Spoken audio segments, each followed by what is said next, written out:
Bagi tuan-tuan yang nak pula nak baca yang saya sebut tadi tentang ni Ibn Khaldun. 50 je. Saya belanja 50 set je. Saya ambil dekat kiri. Saya tak mampu nak ambil banyak tuan-tuan pasal buku ni mahal. Tapi oleh kerana saya nak cuba jual juga. Buku ni RM95 kiri jual dalam Ibn Khaldun dalam edisi yang saya sebut tadi lah, geopolitik, ekonomi, pentadbiran, pencukaian, sistem perniagaan. Dan kata Ibn Khaldun, ada 4 pusingan generasi tu yang bekerja kuat, yang kemudian yang mendapat manfaat daripada kerja kuat keturunannya.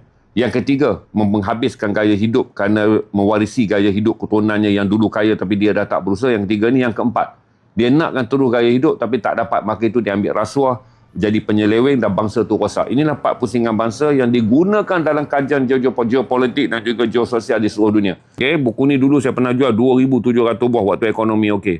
Kiri, sebab buku kiri ni kita kena tolong dia orang sekarang. Beli tunai. Dulu penerbit-penerbit buku bagi kat saya akan bayar 2 minggu kemudian. Sekarang penerbit buku tak ada duit. Dia orang minta telefon jual buku ni pada harga lelong pada saya. Saya bagi duit, barulah dia orang boleh bayar ke kilang, keluarkan buku baru. Siapa nak buku yang ditulis 700 tahun dulu oleh bapa yang telah diiktiraf oleh dunia. Tak berat. Saya baca pada tuan-tuan. Buku ni diiktiraf sebagai bapa pengasas ilmu. Anak tuan-tuan pergi belajar sosiologi, antropologi dan historiografi, penstrukturan sejarah. Okey, buku ni diiktiraf oleh Barat. Saya nak bagi tuan-tuan. Saya baca dia. Bahasa dia mudah, senang faham. Saya ambil daripada awal dah senang. Nanti saya baca pula tentang ekonomi. Dia menasihat raja-raja dan juga pada menteri dia. Penasihat dia. Bahawa kamu akan menikmati kesenangan mentadbir sebuah negara pada zaman pertengahan. Peringkat awal ni, kata Imam Ghazali, kena strukturkan dulu masyarakat.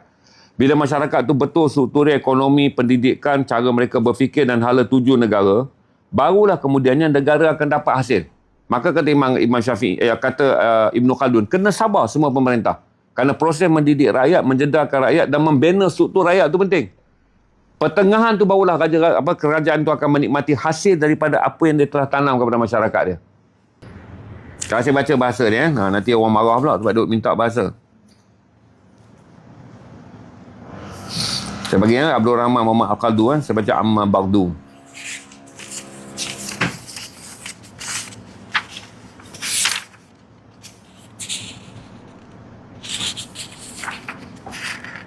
Sekejap ni banyak kan banyak.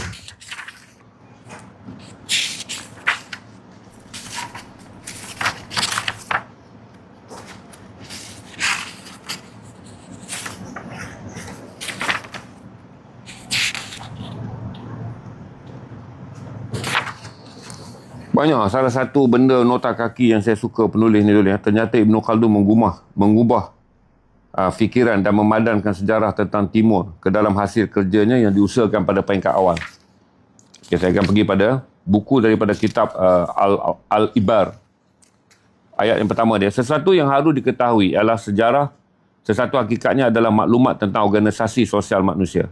Ialah sesuatu yang serupa dengan peradaban dunia, yang menyentuh tentang kisah berkait rapat dengan sifat semula jadi peradaban. Sebagai contoh, keganasan, keramah tamahan, perasaan dan golongan-golongan asabiah mereka yang berpuak-puak, dan pelbagai cara di mana sesuatu golongan itu berjaya menunduk ataupun mengubah golongan yang lainnya.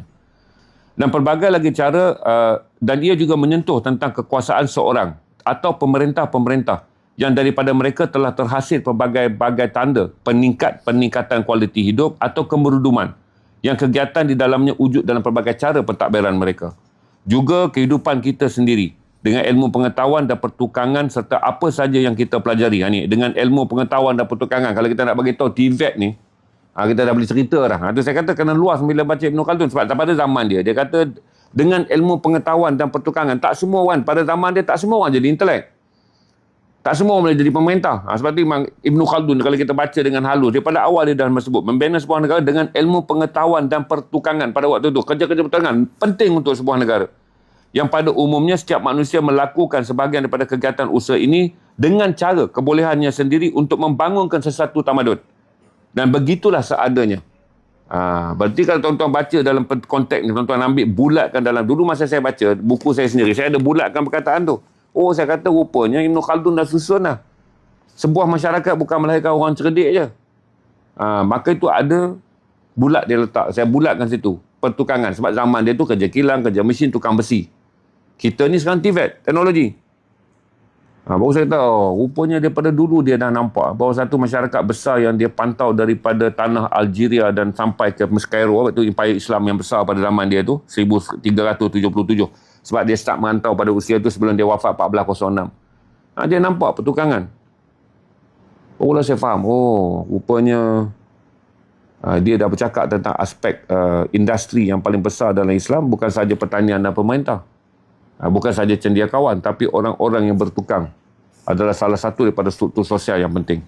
Jadi kalau tuan-tuan nak, saya baca lagi bahagian tuan-tuan.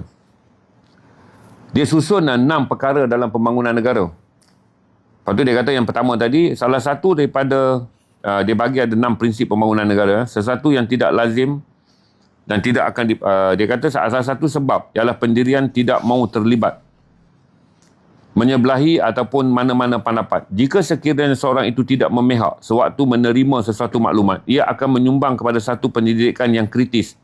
Ingatlah, orang yang tidak memihak pada satu maklumat. Dia ajar ni 700 tahun dulu. Orang yang tidak memihak pada satu maklumat, dia akan menimbangnya dan menjadikan fikirannya kritis. Ini Imam Ghazali sebut. Dia kata, tidak menjelajahi mana-mana pendapat pahaman. Dan jika sekiranya dia tidak berfikiran memihak sewaktu dia menerima maklumat, dia akan menyumbang pada satu pendidikan yang kritis dalam fikirannya, yang kemudian dia akan menerima maklumat itu secara lebih wajar. Tuan-tuan tengok, 700 tahun lalu, Ibn Khaldun telah menulis, kalau seorang tu tidak memihak, dia tak kata betul siapa salah. Dia ambil satu maklumat dan dia pertimbangkan dengan fikirannya yang kritis. Nescaya, dia akan lebih faham tentang maklumat tersebut. Critical thinking yang kemudiannya dikembangkan oleh Barat, dia sebut analytical thinking yang kita sebut sekarang, analisis. Yang kedua dia sebut critical thinking. Berfikirlah secara kritis tentang maklumat kamu terima. Kerana maklumat tu bukan penting untuk kamu memihak pada siapa. Dia mestilah mementing untuk kamu membenar dan membijakkan diri kamu.